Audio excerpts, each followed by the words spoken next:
પરીક્ષામાં પૂછાતો એક મહત્વનો પ્રશ્ન. આપણને અગર એક સંખ્યા આપે છે તેમાં 9 ની સ્થાનીય કિંમત અને વાસ્તવિક કિંમત વચ્ચેનો આપણે તફાવત શોધવાનો છે.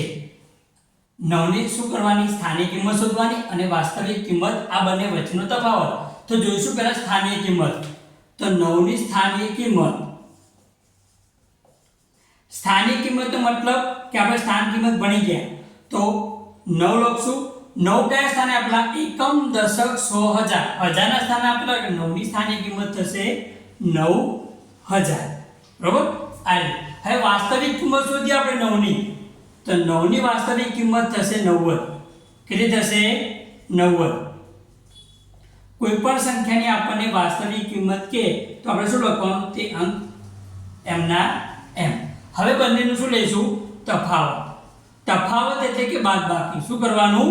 બાદબાકી. 9 ની સ્થાનિક કિંમત કેટલી છે? 9000 અને 9 ની વાસ્તવિક કિંમત છે 9. તો 9000 માંથી આપણે 9 બાદ કરીએ તો 8991 જવાબ આવે. એટલે કે એ આપણો જવાબ બનશે. આવા જ વિડિયો જોવા માટે મારી આ ચેનલને સબસ્ક્રાઇબ કરી.